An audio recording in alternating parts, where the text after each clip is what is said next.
compartir el día de hoy. El día de hoy el tema se intitula El banquete de la salvación. Y para esto yo les invito para que hablamos en el libro de Isaías, capítulo 25,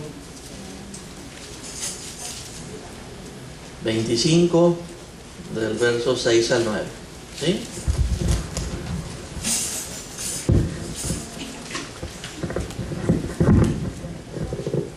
¿Sí se escucha? ¿Sí? Muy bien. Vamos a orar. Amado Padre Celestial, te alabamos y te bendecimos, Señor, en este día. Estamos muy agradecidos contigo, Padre Celestial, por todas las cosas que estás haciendo en nuestro corazón, en nuestras vidas, porque cuidas nuestro ser, Señor, nuestra familia, porque estás al pendiente de todas nuestras necesidades, Señor. Te damos gracias como tu iglesia, Señor. Te damos gracias, Señor. Te damos gracias por tu bendición y invocamos, Señor Dios, que tu Santo Espíritu esté en nosotros, en cada uno de nosotros, para iluminarnos y poder ser abierto a nuestro entendimiento para entender todas las cosas grandes y maravillosas que tienes para nosotros, Señor. Todo esto, Padre Santo, te lo ofrecemos y te lo pedimos en el nombre precioso de Cristo Jesús. Amén. Y le intitulé el tema El banquete de la salvación, porque antes de que nuestro Señor Jesucristo viniera y naciera en el pueblo judío, el pueblo judío tenía una idea de que en los últimos tiempos Jehová de los ejércitos haría algo que haría que habría una celebración grande nacional e incluso mundial, que Dios prometía quitar todo el sufrimiento, quitar todo lo que las aflicciones que tenía el pueblo en ese tiempo. Acuérdense que cuando estaba Isaías es uno de los que en los primeros 39 capítulos, Isaías es un mensaje de redarguirte, de que te arrepientas, de que dejes lo malo, que el pueblo le diera la idolatría, que le diera el primer lugar a Dios, que se entregaran a Dios, que si no se arrepentían iba a haber un juicio sobre ellos. Y a partir del capítulo 40 en adelante, Isaías les habla de una manera de que Dios, aunque los castiga porque quiere que se conviertan a Él, los ama, y que quiere que ellos crezcan, que ellos prosperen, que les vaya bien. Entonces estamos en el capítulo 25 y en el capítulo 24 les anuncia de una manera así muy dramática Isaías que viene un juicio sobre toda la tierra, pero que después del juicio sobre toda la tierra, el capítulo 25 dice que va a venirse sobre toda la tierra el favor de Dios, que Dios no piensa castigarnos únicamente todos aquellos los seres humanos que se apartan cada vez más de Él, sino que al final de los tiempos, después de que venga el juicio sobre los moradores de la tierra, y que es un juicio porque no se han arrepentido, al final hay un final feliz. Es un final en el cual el Señor va a restaurar a toda la gente y les va a dar la gracia a todos aquellos que se arrepintieron, a todos aquellos que le sufrieron ir contra la corriente de este mundo y buscaron seguir a Cristo, ser fieles a Dios. Va a haber un bálsamo, va a haber consolación, va a haber tiempos de paz y para siempre.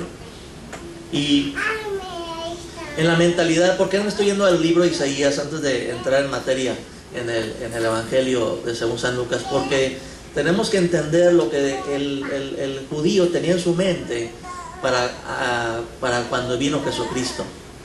O sea, el judío tenía esto en su mente, y dice así la palabra de Dios, que esto fue escrito unos 700 años antes de que viniera nuestro Señor Jesucristo.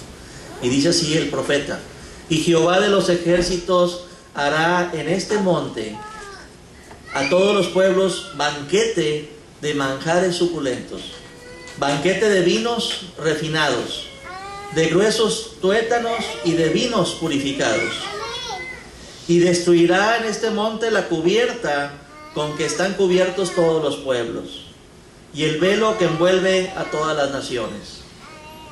Destruirá a la muerte para siempre, y enjugará Jehová el Señor toda lágrima de todos los rostros, y quitará la afrenta de su pueblo de toda la tierra, porque Jehová lo ha dicho.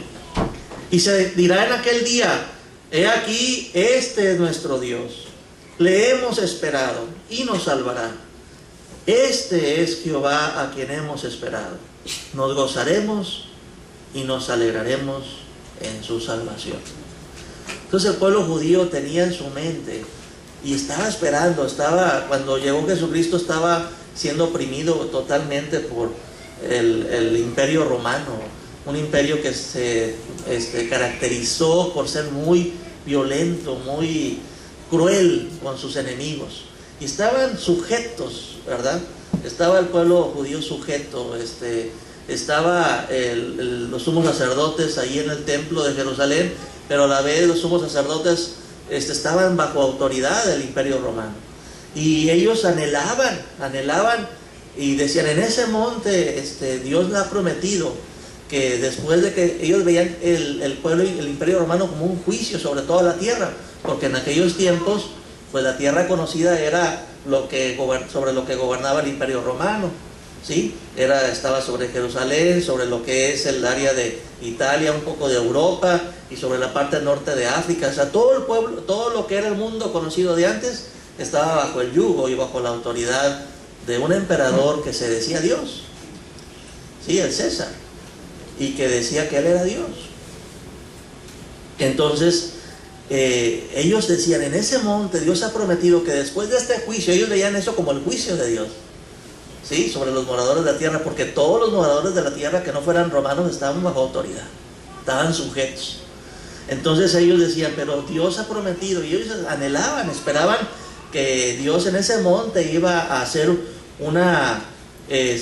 al pueblo de Israel lo iba a exaltar, y iba a hacer una comida, un banquete de gente especial, de gente importante, donde ellos visualizaban desde Abraham, desde los patriarcas, ¿verdad? Desde Abraham, desde Isaac, Jacob, y luego visualizaban a todos los profetas, y luego visualizaban a todos los hombres de fe de todos los tiempos, y se visualizaban ellos mismos, porque decían: nosotros somos el pueblo elegido de Dios. Y así ellos estaban descansando en que ellos eran judíos, eran el pueblo elegido de Dios, en que Dios iba a quitar la afrenta de su pueblo, en que Dios iba a quitar todo lo que era la muerte, y que les iba a hacer una comida, un banquete especial, y ellos iban a reinar con Dios en ese monte. Esa era la visión. Esa era la manera como esperaban ver al Mesías. Entonces, cuando vieron a Jesucristo, ellos esperaban que en algún momento de los que estaba Jesús cercano a Jerusalén, pues tomara autoridad y quitara al pueblo opresor, y ellos se hiciera un banquete grande ahí en ese monte, y a partir de ahí Dios ahora sí tomara la autoridad y empezara el reinado que esperaban ellos del hijo de David, de verdad, que iba a venir como descendiente de David. Les explico todo esto porque como una explicación de cómo reaccionó el pueblo, o cómo reaccionaba, o por qué Jesús les tenía que estar continuamente explicando de que sí, en parte tenían razón, pero en parte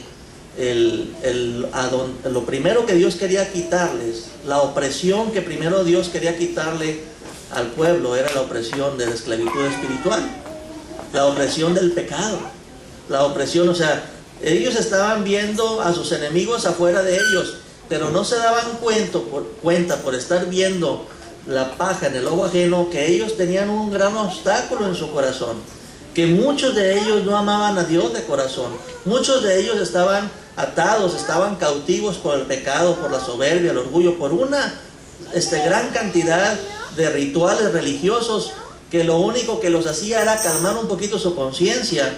Y como se daban cuenta que los principales líderes del pueblo religioso, que eran los fariseos, los saduceos, los que eran los levitas, los sacerdotes, todo ese grupo de gente que tenía el conocimiento de la palabra de Dios, como veían que vivían una vida doble, la mayor parte de ellos, pues ellos mismos se sentían bien.